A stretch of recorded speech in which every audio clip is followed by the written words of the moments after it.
which Mekin dominated as it was about to dominate Kandar. They, especially, had to be pulverized.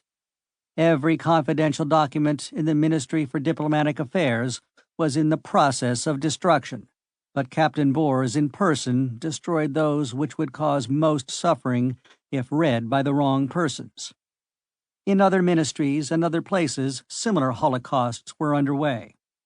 There was practically nothing going on Kandar which was not related to the disaster for which the people of that world waited. The feel of bitterness and despair was everywhere. Broadcasting stations stayed on the air only to report monotonously that the tragic event had not yet happened. The small space navy of Kandar waited, aground, to take the king and some other persons on board at the last moment. When the Mekinese navy arrived, or as much of it as was needed to make resistance hopeless, the end for Kandar would have come. That was the impending disaster. If it came too soon, Bors's task of destruction couldn't be completed as he wished. In such a case, this ministry and all the others would hastily be doused with incendiary material and fired, and it would desperately be hoped that all the planet's records went up in the flames. Captain Bors flung more and more papers on the blaze. He came to an end of them. The communicator buzzed again. He answered once more. "Sir, the space yacht Silva is landed. It comes from Norden and has no direct information about the Mekinese. But there's a man named Morgan with a very important letter for the Ministry for Diplomatic Affairs. It's from the Minister for Diplomatic Affairs on Norden." Bors said sardonically, "Maybe he should wait a few days or hours and give it to the Mekinese. Send him over if he wants to take the chance, but warn him not to let anybody from his yacht leave the spaceport." "Yes, sir." Bors made a quick circuit of the ministry building to make sure the rest of the destruction was thoroughly carried out.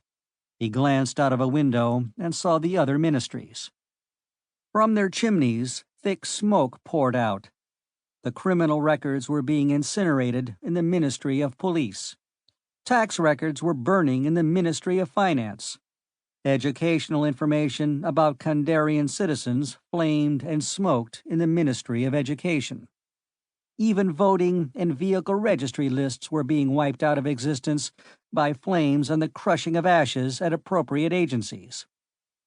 The planet's banks were completing the distribution of coin and currency, with promissory notes to those depositors they could not pay in full, and the real estate registers were opened so individuals could remove and hide or destroy their titles to property. The stockholders' books of corporations were being burned. Small ships parted with their wares and took promises of payments in return. The planet Kandar, in fact, made ready to receive its conquerors. It was not conquered yet, but there could be no hope.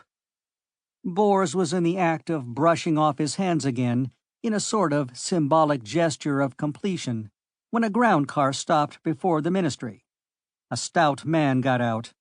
A rather startlingly pretty girl followed.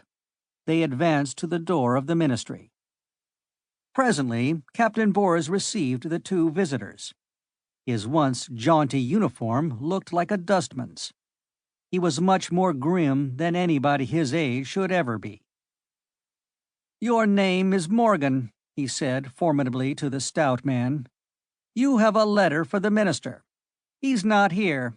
He's gathering up his family. If anyone's in charge, I am." The stout man cheerfully handed over a very official envelope. Bors said caustically, "I don't ask you to sit down because everything is covered with ash dust. Excuse me." He tore open the envelope and read its contents. His impatience increased. "In normal times," he said, "I'm sure this would be most interesting. But these are not normal times, I'm afraid." I know," said the stout man exuberantly. "If times were normal, I wouldn't be here. I'm president and executive director of Talents Incorporated."